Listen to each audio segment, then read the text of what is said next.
એક તરફ ગૃહમંત્રી મોટી મોટી વાતો કરે છે કે અમે કોઈ ચમરબંધીઓને છોડીશું નહીં, ગુનેગારોનું લિસ્ટ બનાવી રહ્યા છે અને ગુનેગારોના ઉપર બુલડોઝર ચલાવવામાં આવશે, આવી બધી મોટી મોટી વાતો કરી રહ્યા છે.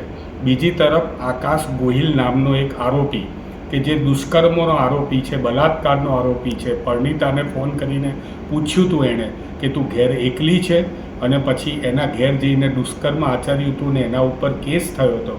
પરણીતા કેસ કરવા માટે થઈને 8-8 કલાક પોલીસ સ્ટેશનમાં બેઠી હતી, છતાં પણ એ બહેનનો કેસ મોડો લેવામાં આવ્યો અને ખૂબ જ દબાણથી લેવામાં આવ્યો.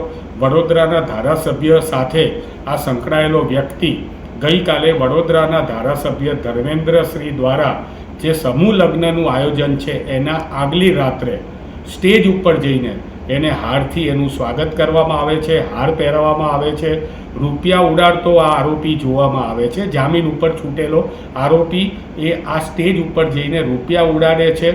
અત્રે એ પણ માહિતી છે કે આ એ જ સ્ટેજ છે જેના ઉપર આ સમૂહ લગ્નમાં આજે માનનીય મુખ્યમંત્રી શ્રી આવવાના છે. જે કાર્યક્રમમાં માનનીય મુખ્યમંત્રી શ્રી આવવાના હોય એના સ્ટેજ ઉપર આવા બલાત્કારના આરોપીઓ એ પૈસા ઉડાડે, હાર પહેરાવવામાં આવે. મને લાગે છે કે ભારતીય જનતા પાર્ટીના દેખાડવાના દાંત અને ચાવવાના દાંત અલગ છે. જો હકીકતમાં એમણે ગુંડાઓ ઉપર કે બુટલેગરો ઉપર કે આરોપીઓ ઉપર સખત એક્શન લેવું હોય તો સૌથી પહેલાં આવા કાર્યક્રમોની અંદર મુખ્યમંત્રીશ્રીએ જવાનું ટાળવું જોઈએ.